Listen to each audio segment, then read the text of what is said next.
Assalamu alaikum, my dear students. I am Shahzad Wahid, your biology teacher, and I am addressing you from the platform of Punjab Group of Colleges. And you know very well, we have started chapter number 10, that is perhaps one of the mammoth chapters of your book. और इसमें हम चलते चलते आज इस मकाम पे खड़े हैं, that is a phylum Chordata, subphylum Vertebrata, और आज हम उसकी एक क्लास पढ़ रहे हैं, that is called as a Amphibia. Amphibia क्या होते हैं, उनके एग्जाम्पल हमारे पास क्या है, उनके फीचर्स कौन कौन से हैं, इन सब के बारे में हम डिस्कस करेंगे on white board. So let's move to the white board. Hi my dear zoologist, how are you. हम डिस्कस कर रहे हैं क्लास एम्फीबिया. तो पहली बात है कि हमें क्लास एम्फीबिया के डायग्नोस्टिक फीचर्स को अंडरस्टैंड करना है. बहुत दफ़ा आपको रीइंफोर्स कर चुका हूँ, बार बार हैमरिंग कर चुका हूँ एक ही चीज़ की आप लोगों के माइंड में कि डायग्नोसिस क्या होती है, तशखीस करना, किसी चीज़ को पहचानना, जानना. तो डायग्नोस्टिक फीचर कोई ऐसी खूबी होगी जिसकी वजह से आप इन ऑर्गेनिजम्स को पहचान लेंगे. तो इनकी पहचान कहाँ छुपी हुई है, इसके अपने नाम में. अब इसका नाम मेरे पास क्या है, एम्फीबिया. और अगर आप लोग वर्ड एम्फीबिया को लिखते हो माय डियर स्टूडेंट्स, तो इसका मतलब ये होता है कि that is going to connect on both ends, जो दो तरफ से जुड़ा हुआ है, दो एंड्स वाला, राइट. तो इस ऑर्गेनिज्म में या इस ग्रुप ऑफ ऑर्गेनिज्म में हमारे पास क्या फीचर नजर आता है कि नंबर वन, ये वाला ऑर्गेनिज्म एक तरफ तो अटैच है किसके साथ, पानी के साथ, राइट. तो उनका ये वाला फीचर कैसा है, जाहिर है एक्वाटिक. तो एक एंड पे वो पानी वाले ऑर्गेनिज्म से जुड़े हुए हैं और दूसरे एंड पे ये उन ऑर्गेनिज्म से अटैच हैं कि जो बिल्कुल कहाँ रहते हैं, लैंड पे रहते हैं. तो ये वाले ऑर्गेनिज्म बेसिकली एम्फी हैं, उनको जोड़ने वाले हैं. एक्वाटिक लाइफ को लैंड की लाइफ से जोड़ने वाले ऑर्गेनिजम्स को हम लोग क्या बोलते हैं, एम्फीबियंस. एम्फीबिया का मतलब, एम्फी का मतलब इन बिटवीन द टू भी होता है, यानी कि ये वाले ऑर्गेनिज्म खुश्की में पाए जाने वाले जानवरों और पानी में पाए जाने वाले जानवरों के दरमियान की सलाहियत के मालिक हैं. So therefore they are called as amphibians. Now we want to discuss their origin and evolution. तो हम एवोल्यूशन के मानने वाले लोगों का कॉन्सेप्ट ये है कि ये वाले ऑर्गेनिज्म मींस एम्फीबियन, वो एक स्पेशल ग्रुप ऑफ फिशेस से इवॉल्व हुए हैं, जिन्हें हम लोग क्या नाम देते हैं स्टूडेंट्स, लोब्ड फिन फिशेस.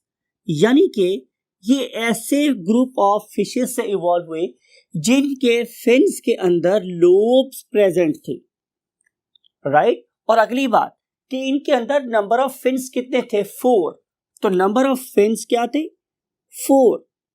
और इन पर्टिकुलर 4 फिन्स के आगे फर्दर क्या थे, लोब. अब ये वाली जो फिशेस थी, they were frequent visitors of the land, right. इस पर्टिकुलर लैंड में अगर आप देखें तो आपको नजर आ रहा है कि यहाँ पे समंदर के साहिल पे बहुत सारे क्या हैं, पडल्स हैं, गड़े हैं, राइट. छोटे छोटे पॉन्ड्स तालाब से बने हुए हैं. ये उन पर्टिकुलर पॉन्ड्स के अंदर आती, अपनी जो एक हमारा जो एयर वाला एनवायरनमेंट है उसको एंजॉय कर दी, और फिर after some time they move back to the ocean.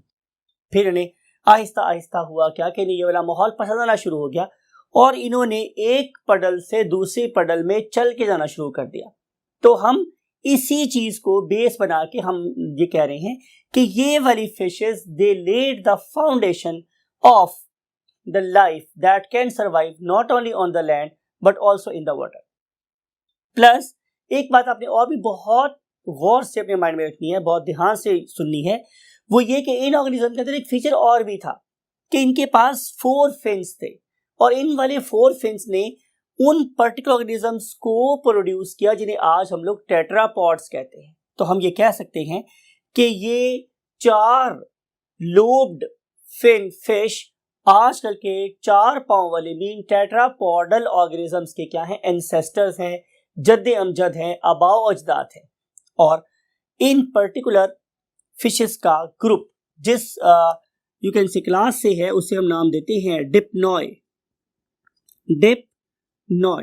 और जिस पर्टिकुलर पीरियड में ये वाली चेंज आ रही थी कि मीन्स फिशेस वो एम्फीबियंस में कन्वर्ट हो रही थी, उस पीरियड का नाम है डिवोनियन पीरियड।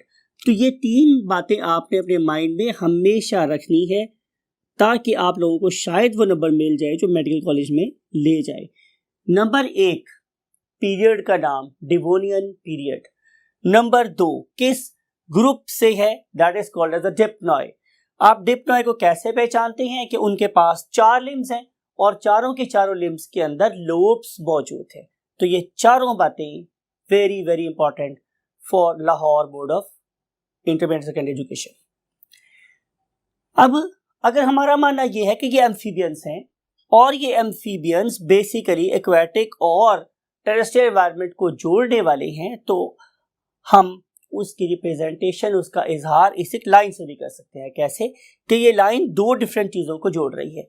फॉर एग्जांपल अगर मैं ये बोल रहा हूँ कि इस लाइन के लेफ्ट साइड पे लेस इवॉल्व ऑर्गेनिज्म है और राइट साइड पे ज्यादा इवॉल्व ऑर्गेनिज्म है, तो फिर मुझे लिखना चाहिए कि somewhere here are fishes, somewhere here are fishes, इस तरफ less evolve organism means fishes हैं, और इसके ऑपोजिट साइड पे मेरे पास क्या प्रेजेंट है, रेप्टाइल्स, रेप्टाइल्स, राइट।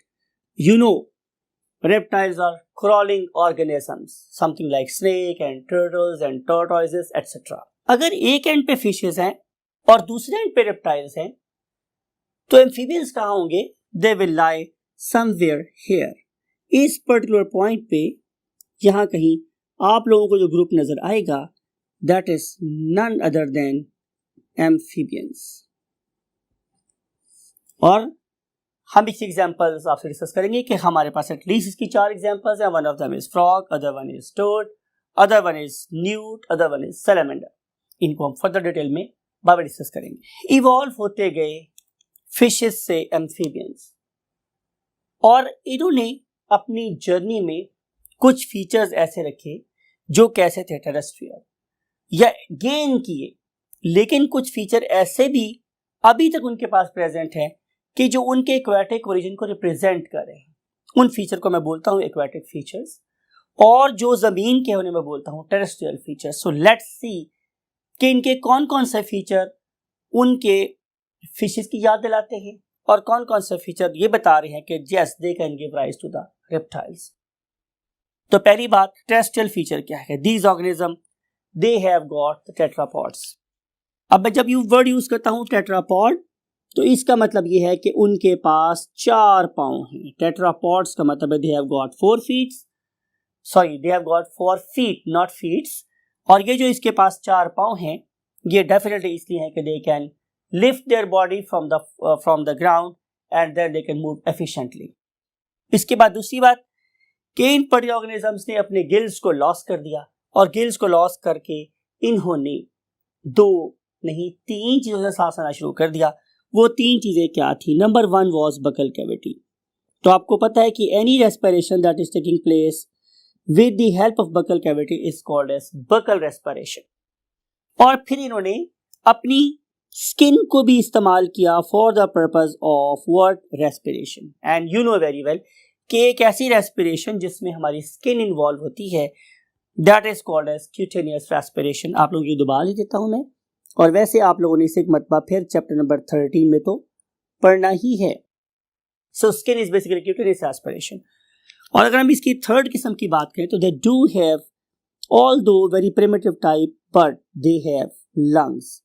तो ये 3 किस्म 3 तरीकों से सांस लेने के काबिल हुए, because it was not designed to carry out all sort of respiration just from the very thin medium of air.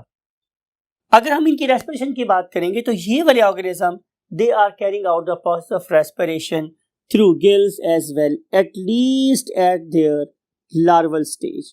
तो लार्वल स्टेज की प्रेजेंस और उनके अंदर अभी तक प्रेजेंस ऑफ एक्सटर्नल और इंटरनल गिल्स, अगर तो इनके ऊपर ओपर्कुलम प्रेजेंट हो तो ज़ाहिर है ये कहलाएंगे इंटरनल गिल्स, और अगर ओपर्कुलम प्रेजेंट ना हुआ तो ये कहलाएंगे external gills. But still they are carrying out the process of respiration with the help of gills that definitely reveals their origin, and their origin is from the fishes. Those are basically living in aquatic environment. Another thing is this कि these particular organisms they still rely on water for their reproduction.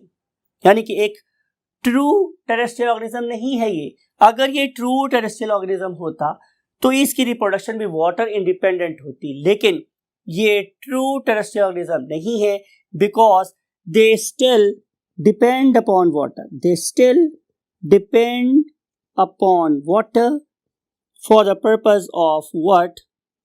For the purpose of reproduction. कैसे? Last column के इस particular board के last column में discuss करते हैं. Now we want to move to the next concept. The next concept is general features of this particular group. Yes, my dear students, अगर हम आपकी बुक को ही फॉलो करेंगे जाहिर है तो सबसे जो पहला फीचर आपकी बुक में गिवन है that is skeleton. And if we want to discuss the details of skeleton, तो पहली बात यह है कि their skeleton is bony. Their skeleton is bony. इसका मतलब ये है कि it is not cartilage. आपको पता है हमने फिश में पढ़ा था कि फिश दो किस्म की हो सकती है, bony भी और cartilage भी, लेकिन इस वाले केस में no cartilaginous amphibian is there. All organisms they have got the bony skeleton. और अगर आप इस पर्टिकुलर bony skeleton को देखें तो इसमें आप लोगों को बड़ी वैरायटी नजर आती है. फॉर एग्जाम्पल, यानी कि यहाँ पे आप लोगों को ऐसे ऑर्गेनिज्म भी नजर आएंगे कि जिनके यहाँ आप लोगों को टेल नजर आती है. और आपको मैंने बताया था कि टेल क्या होता है? Post anal part of the organism. Anus के बाद जितना भी पीछे एरिया बचता है that is called the tail. तो आप लोगों को यहाँ पे टेल वाले ऑर्गेनिज्म भी नजर आते हैं और विदाउट टेल ऑर्गेनिज्म भी नजर आते हैं. राइट. लेकिन ये वाली बात अपनी याद रखनी है कि ये टेल वाला फीचर अगेन स्टिल अभी ऑर्गेनिज्म में प्रेजेंट है, जो कि रिफ्लेक्ट करता है कि their origin is from the aquatic organisms. Tail was mandatory in you can say terrestrial organism, sorry in aquatic organisms.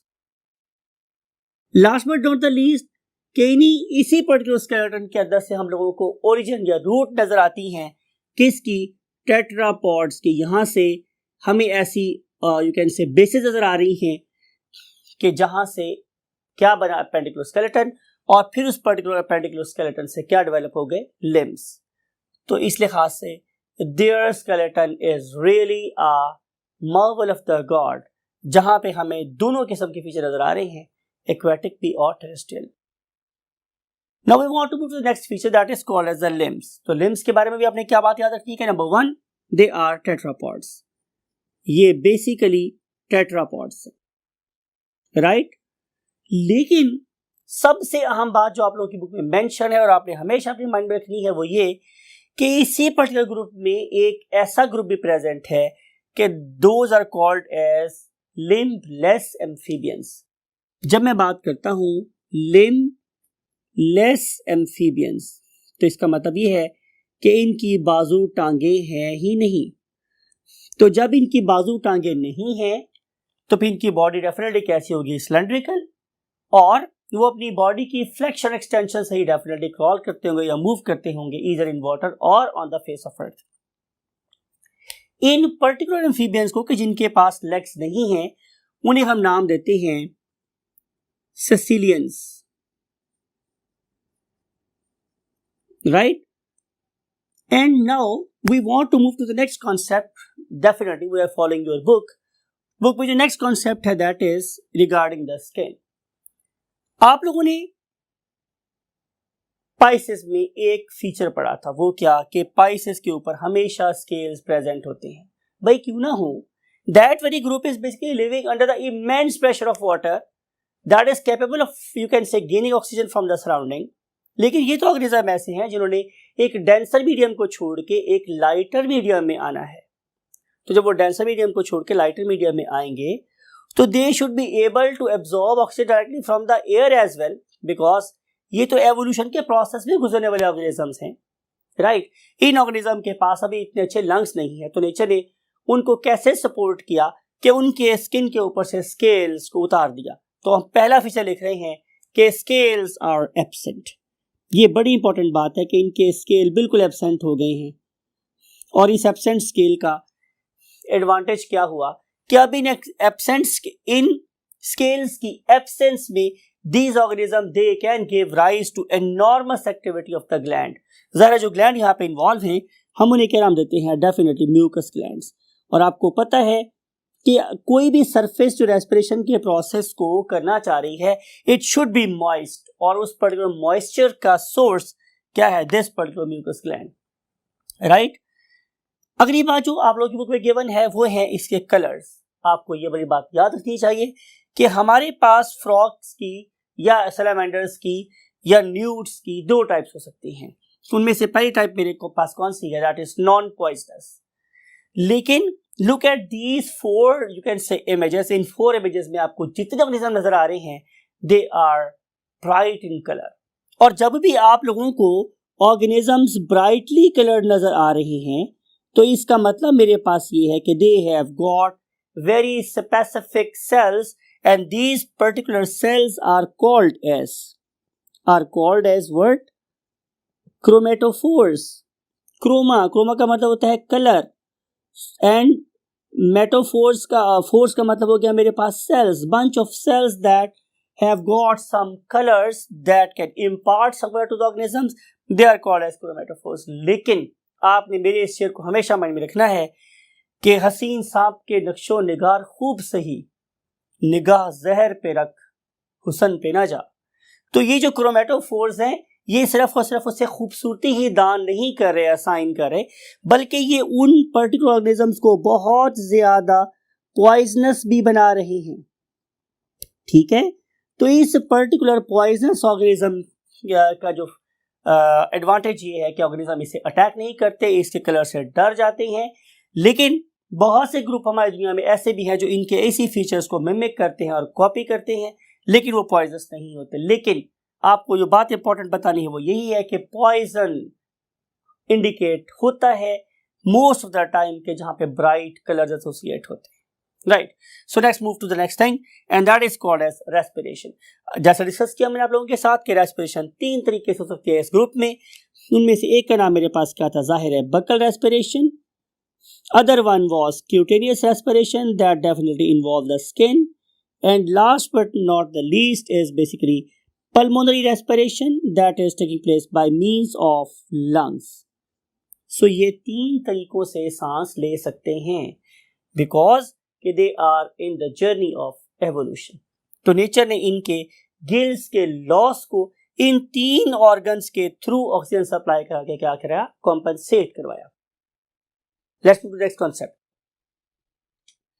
Next concept is regarding circulatory system। If you look at their circulatory system, तो their circulatory system is closed।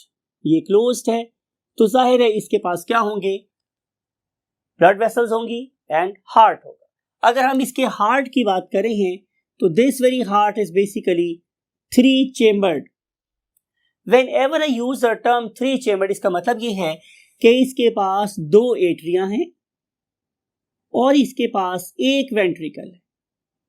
लेकिन ये बात भी आपने chapter number 14 में further detail से study करनी है कि इस पर्टिकुलर ग्रुप के अंदर 2 और चेंबर्स भी होते हैं। One of them is called as sinus venosus and other one is called as truncus arteriosus. लेकिन एवोल्यूशन ऑफ हार्ट बेसिकली सिर्फ और सिर्फ 2 चीजों को डील कर रही होती है। One of them is called as atrium, other is called as ventricle. तो एट्रियम और वेंट्रिकल के रेफरेंस से इनका हार्ट कितना है माय डियर स्टूडेंट्स? 3 चेम्बर्ड। तो आपने बुक में यही पढ़ना है, पेपर में यही लिखना है कि एम्फीबिया के हार्ट में 3 चेम्बर्स होते हैं with respect to atria and ventricles. Now these particular atria are basically carrying out 2 different functions. One atrium is going to receive impure blood from the body and other atrium is going to receive blood from the lungs. However, as they have got one common ventricle, तो this particular blood is undergoing some sort of mixing, right. तो ये कुछ features है जो हम लोगों को यहाँ पे नजर आ रहे हैं। Now we want to see the last thing that is called reproduction. Reproduction में सबसे पहली बात जो आपको मेंशन्ड है दैट इज द सेक्सेस।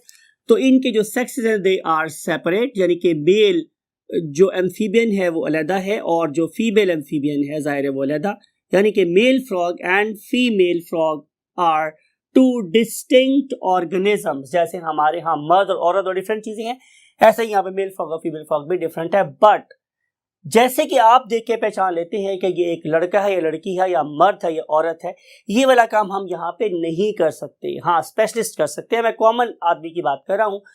तो हम ये कह सकते हैं कि there is no sexual dimorphism, there is no sexual dimorphism, no sexual dimorphism, यानी कि बज़ाहिर या ज़ाहरी तौर पे आप मेल फ्रॉग को फीमेल फ्रॉग से डिफरेंशिएट नहीं कर सकते। मैं फिर बात कर रहा हूँ, ये लेमैन की बात हो रही है। We the zoologist we can do it very easily. Next thing is fertilization. Their fertilization is always external. Fertilization is external. Male going to spray the sperms on the eggs laid by the female instantaneously. जब ये दोनों इकट्ठे अपने sperm को release करेंगे तो फिर chances of fertilisation वो मैक्सिमम होंगे। ये फर्टिलाइजेशन वाटर में होगी, इसे वैसे क्या बोलते हैं, एक्सटर्नल। और अगली बात जो आपकी बुक में मेंशन है, दैट इज इनमें डेवलपमेंट कैसी होती है, तो डेवलपमेंट इज ऑलवेज इनडायरेक्ट। तो जब मैं बात करूंगा इनडायरेक्ट डेवलपमेंट की, तो इसका मतलब ये है कि इसके अंदर एक लार्वा इन्वॉल्व है। इसमें डेफिनेटली क्या बनेगा, हमारे पास लार्वा, और फिर वो जो लार्वा है its function is to eat and eat. ये सिर्फ खाने पीने के लिए डिजाइन हुआ है। खा पी के ये जब काफी फूड को एक्यूमुलेट कर लेगा, गैदर कर लेगा, तो फिर अगली डेवलपमेंटल स्टेजेस को पार करता हुआ इवेंचुअली किसी एक छोटे से ऑर्गेनिज्म में कन्वर्ट होगा, that is called as the tadpole. और फिर वो जो टैडपोल है ये एक एडल्ट फ्रॉग में कन्वर्ट हो जाएगा। तो ये जो चेंजेस है मींस जाइगोट से लार्वा बनना, लार्वा से टैडपोल का बनना और टैडपोल से एडल्ट फ्रॉग का बनना, ये सब रिफ्लेक्ट करते हैं कि डेवलपमेंट इज इनडायरेक्ट। इस टैडपोल के बनने से लेकर एडल्ट फ्रॉग बनने तक इसमें बहुत सी इंटरमीडिएट चेंजेस आती हैं, इसीलिए हम इसे क्या बोलते हैं, मेटामॉर्फोसिस। मेटा का मतलब होता है दरमियानी और मॉर्फोसिस का होता है मॉर्फोलॉजिकल चेंजेस।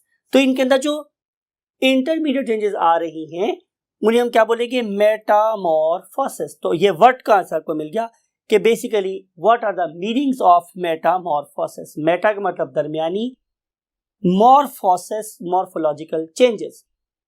अब इसकी कॉज मेरे पास क्या है कि इन पर्टिकुलर ऑर्गेनिज्म के अगर आप लोग एग को देखो तो that very egg is basically a mesolecithal egg. जब मैं बात करता हूँ मीजोलेसिथल एग की, तो इसका मतलब यह है कि इसके अंदर जो amount of stored food it is not sufficient to carry out the process of development in a single stretch. एक ही दवा में डेवलपमेंट कंप्लीट नहीं हो सकती, therefore it involves stop over stages. इसमें डेफिनेटली लार्वा भी बनेगा, फिर टैडपोल बनेगा, फिर एडल्ट बनेगा। उसकी लॉजिक या कॉज है कि एग में अमाउंट ऑफ फूड सफिशिएंट नहीं है, और इस किस्म के एग को हम नाम देते हैं मीजोलेसिथल एग, राइट। अगर मैं इसकी टाइप्स की बात करूं तो कम से कम आप ये दो नाम याद रख लें कि यहाँ पे दो किस्म की मेटामॉर्फिक चेंजेस आती हैं। उनमें से एक का नाम है मेरे पास retrogressive changes. Whenever I use the term retrogressive, इसका मतलब है कि ये वाली changes they are involved in the loss of the, you can say, body parts। यहाँ पे हम already made body parts को लॉस कर रहे हैं। फॉर एग्जाम्पल गिल्स, भाई मैं चाहता हूं कि गिल्स आहिस्ता आहिस्ता खत्म हो जाए। भाई क्यों खत्म हो जाए, क्योंकि गिल से बेहतर सुपीरियर ऑर्गन मेरे पास बन रहा है, that is the lungs. In the presence of lungs gills are not so efficient, so I must remove gills slowly. So that very loss of gill is a kind of retrogressive metamorphosis. Similarly, if you have got the 4 legs, then what is the need of tail? तो यहां से जो tell है वो भी आहिस्ता आहिस्ता क्या हो जाएगी, लॉस हो जाएगी। तो ये भी क्या है, एक retrogressive Metamorphosis, right. On the other hand बहुत सारी चीजें होती हैं कि जो टैडपोल भी लार्वा में प्रेजेंट नहीं होती, वो बाद में बनती हैं, उनको हम लोग नाम देते हैं व्हाट, प्रोग्रेसिव चेंजेस। ये रेट्रोग्रेसिव का डेफिनेटली उलट है, उसे हम क्या बोलते हैं, प्रोग्रेसिव चेंजेस। फॉर एग्जांपल कि इनकी स्किन के ऊपर पहले म्यूकस ग्लैंड नहीं होते, म्यूकस ग्लैंड बनना शुरू हो जाते हैं। इनकी स्किन पे पहले कलर्स नहीं होते, वो कलर्स बनना शुरू हो जाते हैं। इनकी लेग के मसल्स पहले वीक होते हैं, उनकी लेंथ छोटी होती है, तो लिम्स बड़ी होना शुरू हो जाती है, मसल्स पाफ होना शुरू हो जाते हैं, राइट। पहले इनके पास सिर्फ एक एट्रियम होता है, बाद में उससे 2 एट्रिया बनना शुरू हो जाते हैं। There are too many changes कि जो इनको ज्यादा एडेप्टेबल बना देती हैं टू द टेरेस्ट्रियल एनवायरनमेंट। तो हम इसे क्या बोलेंगे? Progressive changes. आपके लिए कुछ यहाँ लिख देते हैं। For example development of legs, for example development of legs, development of heart, development of mucus glands, development of chromatophores. तो ये सारी की सारी चीजें बाद में पेयर होती हैं, लिहाजा ये क्या कहलाएंगी? Progressive changes, right. Now we want to see about their ability to regulate their body temperature. तो answer is these organisms are basically cold-blooded. Cold-blooded. इसका मतलब क्या है कि ये ऑर्गेनिज्म ठंडे खून वाले होते हैं। These organisms cannot maintain their body temperature. यानी कि मैं cold-blooded organisms को एक नेगेटिव मार्क देता हूँ, यानी कि अगर मेरे पास ये खूबी हो कि मैं अपने टेम्परेचर को मेंटेन कर सकूं, तो I am better adapted as compare to अगर मैं अपने टेम्परेचर को रेगुलेट नहीं कर सकता। इनको समझाने के लिए मैं आमतौर पे एक लफ्ज़ का और सहारा लेता हूं, and that very Sahara is JJON, right. Election के दौर में आप लोगों को आप पूछते हैं जनाब आपकी कौन सी पार्टी है, तो आप बोलते हैं से मुस्लिम लीग नून है, कोई कहता है PTI है, कोई कहता है पाकिस्तान पीपल्स पार्टी है, कोई कहता है जनाब जमात इस्लामी है, फिला बला बला बला, राइट। लेकिन आपको कुछ ऐसे लोग भी मिलते हैं जो बहुत न्यूट्रल होते हैं। आप उनसे ये पूछते हैं जनाब कि आपने किसको वोट डाला था, तो वो उसी पार्टी का नाम लेते हैं जो जीत गई होती है। ऐसे बंदों का एक ग्रुप होता है, उसे हम क्या बोलते हैं? JJON। उसका मतलब क्या होता है?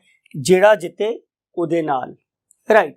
मैंने ये वर्ड, ये सारी कहानी आपसे यहाँ क्यों बयान की है? इसलिए कि ये वाले ऑर्गेनिज्म भी लोटे होते हैं।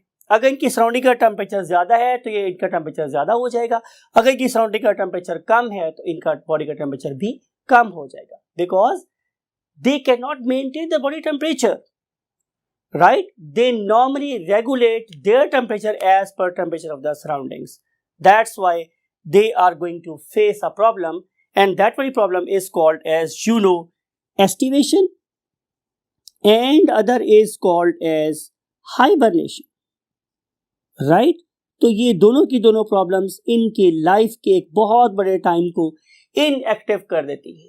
Thanks God it is not happening with us, otherwise हम भी इन दो मौसम में या तो एस्टिवेट कर रहे होते या फिर हाइबरनेट कर रहे होते। Why we remain active throughout the years? Because we are warm blooded and we can maintain our body temperature to a static level, right? And last thing is example. Look at these three, you can say, images. Number 1 is the frog, number 2 is the toad, and number 3 is salamander, number 4 is newt. Try to find the differences between the two. लेकिन इनमें से खास तौर पे उस किसी organism को खाने की कोशिश मत करें जिसका कलर बहुत ज़्यादा ब्राइट हो। इसी दुआ के साथ क्या आप अपने पेरेंट्स का भी बहुत ख्याल रख सकते हो, और जब कभी नमाज पढ़े हमारे लिए भी दुआ करें।